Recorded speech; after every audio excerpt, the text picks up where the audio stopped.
5, 4, 3, 2, 1, 0.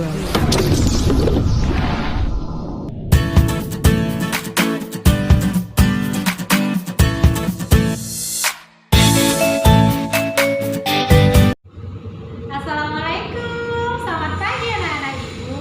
Ibu harap anak-anak ibu semua diberi kesehatan sehingga kita bisa belajar seperti biasanya. Hari ini kita akan belajar tentang tema 5, subtema 2, pembelajaran 1. Ayo kita cermati video yang akan ibu tampilkan ya. Mari kita lihat videonya. IPK yang akan kita capai pada materi kali ini yaitu tentang bahasa Indonesia dan IPA. Kemudian tujuan pembelajarannya yaitu yang pertama, melalui penugasan membaca, peserta didik dapat menganalisis pokok pikiran pada teks non-fiksi. Peserta didik dapat menemukan kalimat utama dari pokok pikiran pada teks non-fiksi dengan teliti. Peserta didik dapat mengelola paragraf tentang pokok pikiran pada teks non-fiksi ke dalam tulisan dengan bahasa sendiri, serta menyajikan kalimat utama pada teks non-fiksi dilengkapi dengan gambar secara kreatif. Lalu, peserta didik, ibu harapkan dapat menjelaskan pengertian rantai makanan dengan tepat dan mampu menganalisis komponen-komponen pada rantai makanan pada ekosistem darat dan laut, serta mampu membuat gambar rantai makanan pada ekosistem lengkap dengan keterangannya dengan cermat, serta mampu menyajikan hasil laporan rantai makanan dalam ekosistem dengan percaya diri. Nah, sekarang kita akan lanjut dengan materi bahasa Indonesia. Apakah menurut kalian jika salah satu komponen punah dari komponen tersebut mempengaruhi komponen lain? Menurut kalian siapa penyebab rusaknya keseimbangan ekosistem? Ya, jawaban yang pertama yaitu ya sangat berpengaruh, seperti kita pahami di materi sebelumnya bahwa komponen jika satu komponen saja punah maka akan berpengaruh tentang komponen yang lainnya. Jadi yang mampu merusak keseimbangan ekosistem itu siapa? Adalah kita sendiri, yaitu manusia. Sekarang kita akan belajar tentang kalimat utama. Dalam membuat suatu paragraf diperlukan pokok pikiran yang merupakan inti dari pembicaraan sehingga mampu menentukan kalimat utama dari sebuah paragraf. Pokok pikiran merupakan ide atau gagasan yang menjadi pokok pengembangan paragraf. Pokok pikiran terdapat dalam kalimat utama. Nama lain ide pokok adalah gagasan utama atau gagasan pokok. Nah, ini bagian-bagian dari kalimat utama. Bisa kita lihat. Jadi, kalimat utama itu tidak hanya berada di awal paragraf, tetapi ada di akhir atau di awal dan di akhir. Anak-anak ibu sudah tahu belum ciri-ciri kalimat utama itu apa? Ya, yang pertama, kalimat utama mengandung suatu permasalahan yang bisa dikembangkan secara terperinci. Lalu, kalimat utama merupakan suatu kalimat yang utuh atau biasa berdiri sendiri tanpa adanya penghubung, baik penghubung antar kalimat maupun penghubung intrakalimat. Mempunyai arti yang jelas tanpa dihubungkan dengan kalimat lain. Lalu, ayo kita lihat percakapan di bawah ini. Di sini ada rantai makanan. Di sini dijelaskan bahwa rantai makanan merupakan proses makan dan dimakan yang terjadi pada makhluk hidup secara linear untuk mempertahankan kelangsungan hidupnya.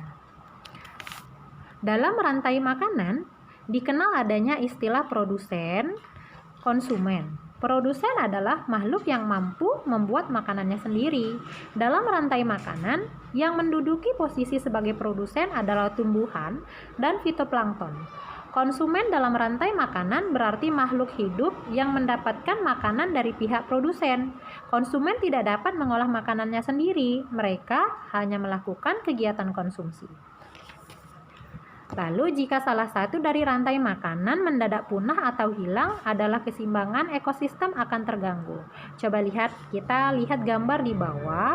Ada beberapa hewan tersebut Secara berurutan dapat kita lihat bahwa padi dimakan oleh tikus, kemudian tikus dimakan oleh ular, ular dimakan oleh burung elang.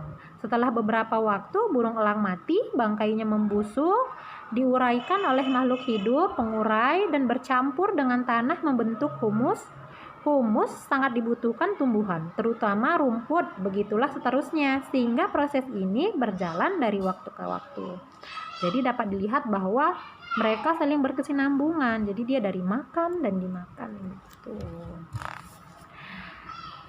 Lalu kita lihat di sini ada tabel peristiwa makan dan dimakan.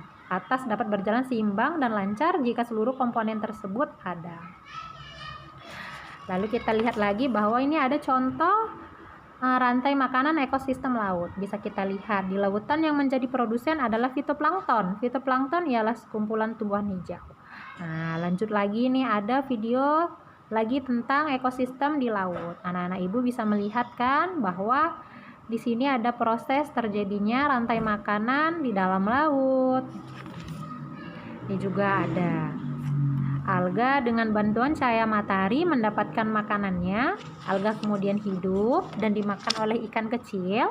Sebagian konsumen pertama, lalu ikan kecil dimakan ikan besar dimakan oleh hiu dan kemudian hiu mati, lalu berubahlah menjadi pengurai. Nah, ini sekarang ada pada ekosistem darat. Ekosistem darat biasanya urutan rantai makanan akan lebih pendek daripada rantai makanan laut. Hal tersebut disebabkan oleh banyaknya jenis herbivora dan karnivora pada ekosistem darat. Selain itu, karnivora tingkat akhir jika sudah mati akan cepat terurai karena bakteri pada ekosistem darat lebih cepat bekerja daripada bakteri pengurai di ekosistem laut. Berikut contoh-contohnya seperti rumput. Rumput dimakan burung, burung dimakan ular, dan ular menjadi bakteri pengurai. Lalu bisa kita lihat lagi contoh yang di bawahnya. Sudah banyak kan itu ibu beri contoh. Lalu ini kita lihat lagi di dalam rantai makanan terjadi perpindahan energi dari satu makhluk hidup ke makhluk hidup yang lainnya. Nih bisa kita lihat keterangan tentang rantai makanan di atas yang tadi seperti yang ibu tuliskan di bawah ini.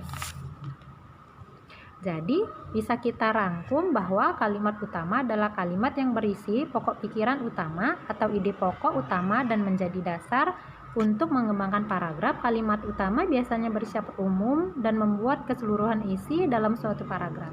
Sedangkan rantai makanan merupakan pola perpindahan dan perubahan energi makanan dari spesies tumbuhan ke organisme lainnya melalui pola makanan yang berurutan dan runtun. Di sini Ibu memberikan soal esai, soal pilihan berganda. Anak-anak ibu bisa lihat, bisa anak-anak ibu coba di rumah dijawab soalnya, jawabannya 1 sampai 5.